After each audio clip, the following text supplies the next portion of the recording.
Assalamualaikum warahmatullahi wabarakatuh. Perkenalkan, nama saya Muhammad Ikhwani dengan NIM 2024 Di video kali ini saya akan menggunakan tugas mata kuliah profesi keguruan, tugas final test dengan tema wawancara guru format. Langsung saja kita masuk ke videonya.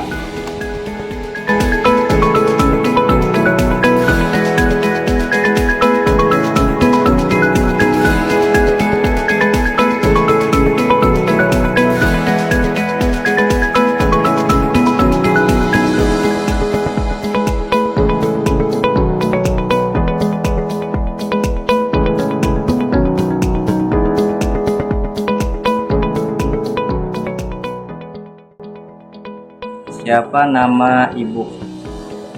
Ulun bernama Ibu Lamah SAG SPDE MA.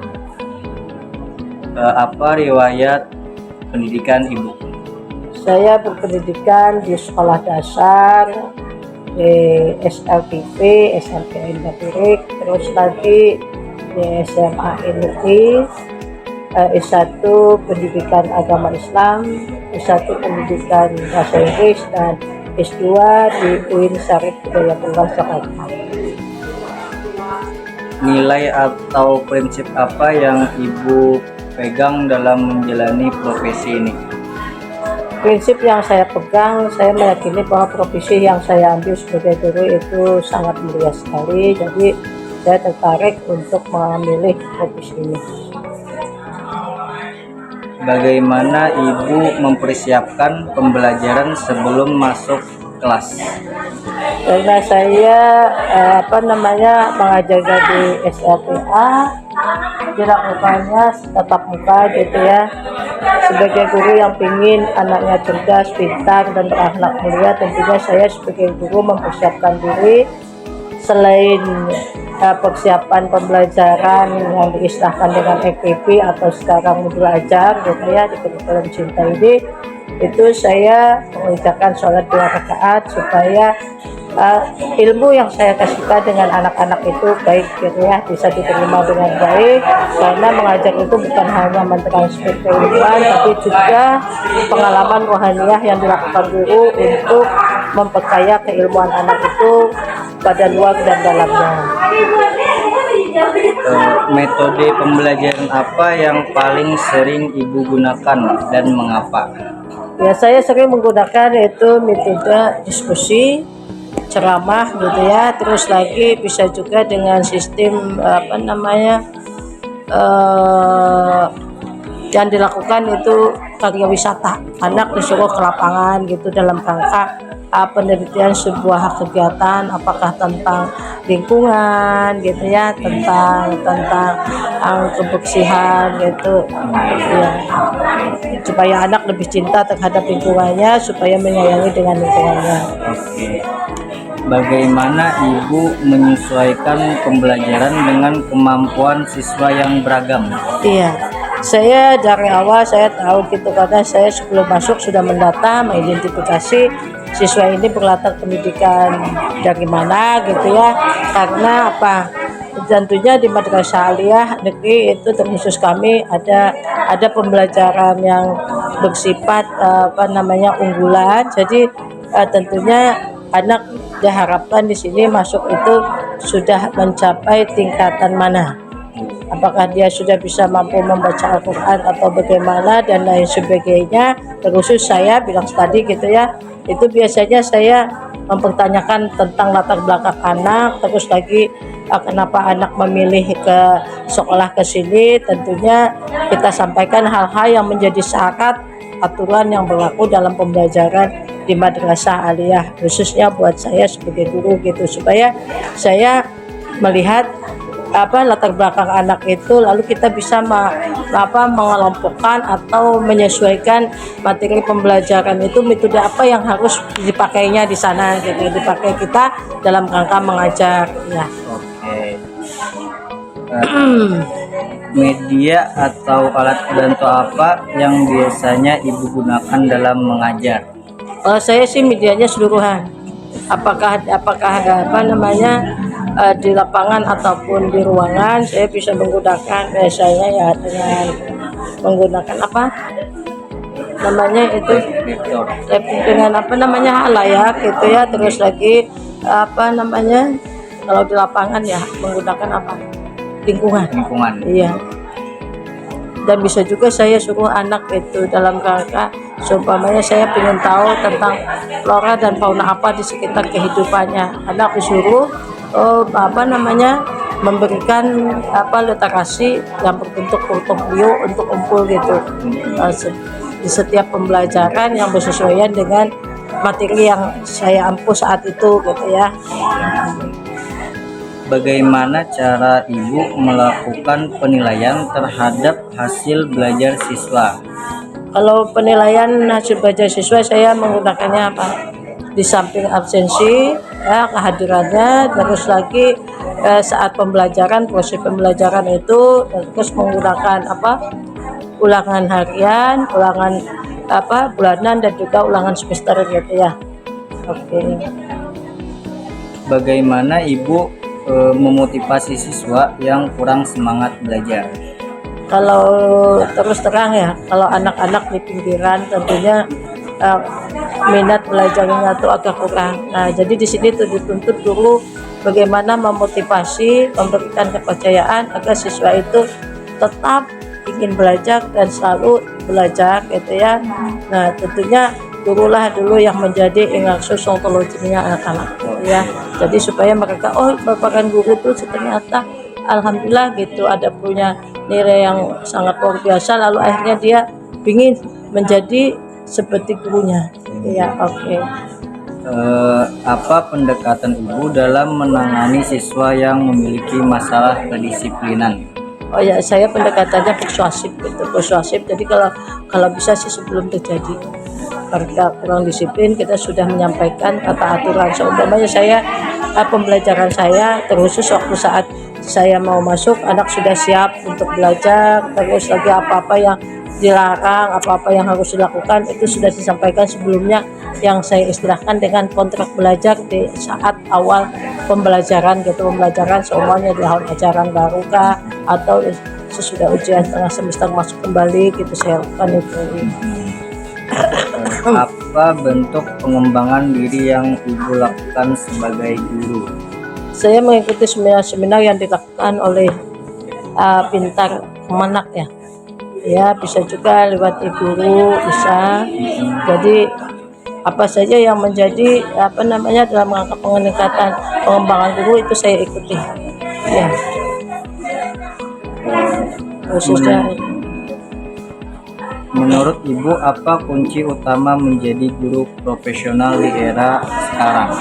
guru profesional itu profesi itu kompeten atau tidaknya itu tentunya yang pertama itu secara apa namanya akademiknya dia berlatar belakang sebagai guru yang sesuai dengan bidang studi yang diajarkan. Kedua, lamanya mengajar, terus sejauh mana dia mampu untuk mengembangkan dirinya baik lewat diklat ataupun kemasyarakat yang diikutinya gitu ya. Itu tentunya guru profesi sekarang ini. Bagaimana Ibu menciptakan suasana belajar yang positif dan menyenangkan? Kalau yang positif dan menyenangkan itu semua orang tentunya guru berharapnya gitu, dengan menciptakan ini kita yang tadinya ada istilah sekarang tuh diferensiasi, pembelajaran diferensiasi, terus deep learning gitu ya. Ini tentunya guru yang dari awal sudah melihat kemampuan dan kelebihan dari anak. Nah, terus bagaimana menciptakan itu bergantung pada materi yang dilakukan dan melihat suasana bagaimana anak itu siap tidaknya untuk belajar pada hari itu gitu ya. Itu yang biasanya saya lakukan ya. Bagaimana Ibu memahami dan menerapkan kode etik guru dalam keseharian? Oh iya, ini ada istilah apa namanya memahami dan menerapkan kode etik guru dalam keseharian. Tentunya dengan kawan sejawat ya. Kita kode etiknya ya kita selalu menjaga gitu ya kebersamaan, menjaga kebersamaan gitu, bertanggung jawab dalam rangka membina gitu ya siswa pada umumnya di sini gitu. Jadi menjalin hubungan sejawat itu perlu banget gitu, bukan hanya sebatas kemampuan dalam rangka bidang kependidikan kita, tapi bagaimana etika kita sebagai guru untuk melayani anak-anak kita, karena anak-anak kita itu adalah yang kita cetak di sini gitu ya. Jadi tentunya harus gitu ya. Dalam kompetensi pedagogik, bagaimana Ibu memastikan siswa benar-benar memahami materi? Kalau saya bagaimana gitu ya, kompetensi pedagogik ini memastikan bahwa siswa itu mampu dalam bidang studi itu. Sebelumnya kita ada pretest ya, dalam rangka mengajar itu ada pretest gitu. Nah, saat pretest itu kita sudah melihat ya, pretest itu bisa kita lakukan gitu ya di awal pembelajaran, nanti di akhir pembelajaran ada post test gitu. Jadi kita mampu mengukur gitu ya, memastikan siswa itu benar-benar memahami atau tidak dalam materi kita. Itu yang kita lakukan biasanya, melakukan pretest dan post test di saat proses pembelajaran. Pretest dilakukan awal, post test dilakukan akhir gitu ya. Oke. Dalam kompetensi kepribadian, bagaimana Ibu menjaga sikap dan keteladanan di hadapan siswa? Saya gini, sebagai guru kita menganut yang dihantarkan oleh Ki Hajar Dewantara, ada istilah itu tuturi handayani ya. Pengakso Songkolodo ingin matya mangun taksu dan tuturi handayani.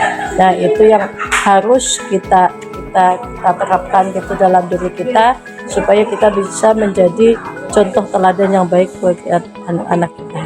Pengakso Songkolodo gitu ya. Oke. Menurut Ibu, apa tantangan terbesar dunia pendidikan di era global saat ini?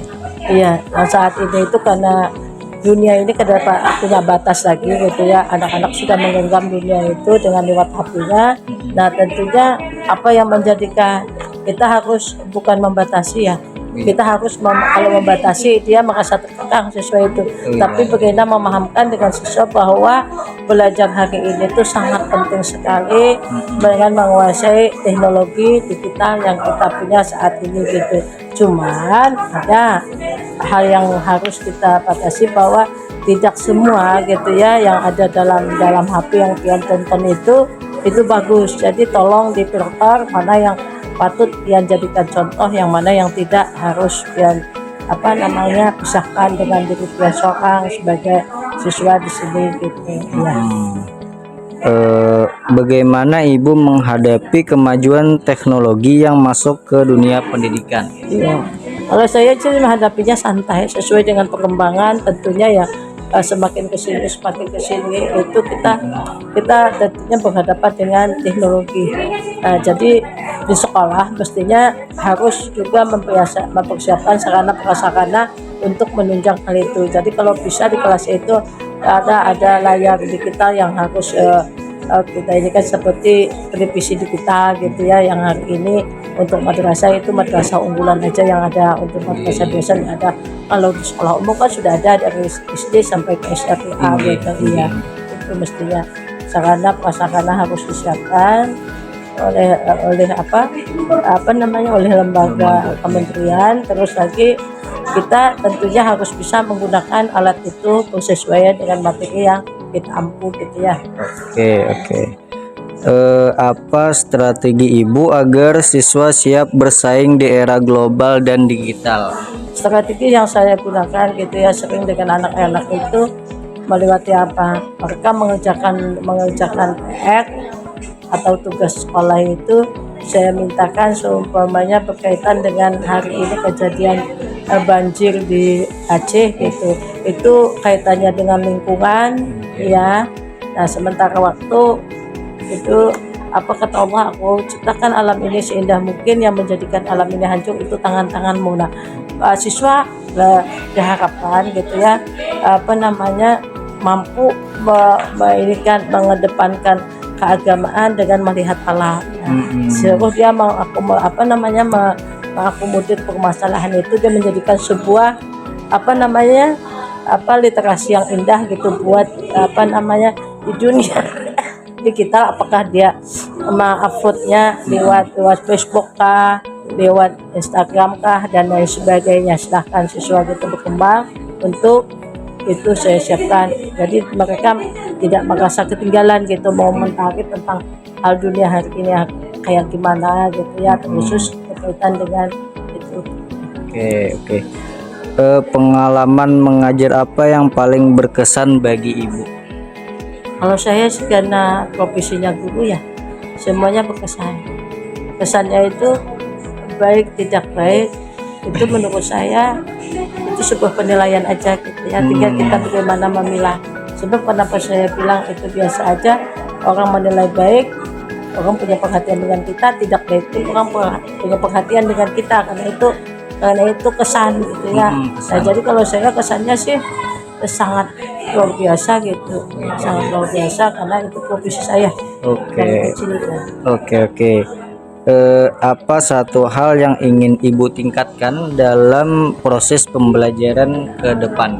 Iya, kalau saya sih pinginnya ya tingkatan ini khusus kalau memang dari pemerintah gitu ya, kurikulum itu jangan sampai mantah gitu. Mantahnya gini, hari ini dengan kabinet begini kurikulum ganti, berikutnya ganti lagi, presidennya beda lagi. Nah, padahal kita dengan satu kurikulum aja gitu ya selamanya, tapi kurikulum yang memang benar-benar menyentuh kebutuhan ya pasar gitu untuk pendidikan ini, saya kira ada menjadi masalah. Jadi dalam rangka ini saya meyakini bahwa apapun gitu ya bergantung dengan gurunya. Sebab apa? Guru itu merupakan pasukan tempur yang menentukan kemenangan dan kekalahan dalam buku Spektrum Pendidikan Abad 21 oleh Profesor Dr. Buhari Mukhtar yang mengatakan gitu ya. Oh, iya. Oke, ini yang terakhir, apa harapan ibu untuk masa depan pendidikan di Indonesia? Harapan saya masa depan pendidikan di Indonesia gitu ya harus lebih baik daripada hari ini, karena pendidikan ini pendidikan yang maju terletak pada negara yang maju terletak pada pendidikan yang maju. Jadi SDM itu selalu harus ditingkatkan. Yang sama dengannya dalam pendidikan itu long life education gitu ya. Jadi pendidikan itu selamanya. Iya, selamanya. Jadi tidak ada batasan gitu. Oke, berarti itu aja ya. Oke, sampai di sini. Terima kasih.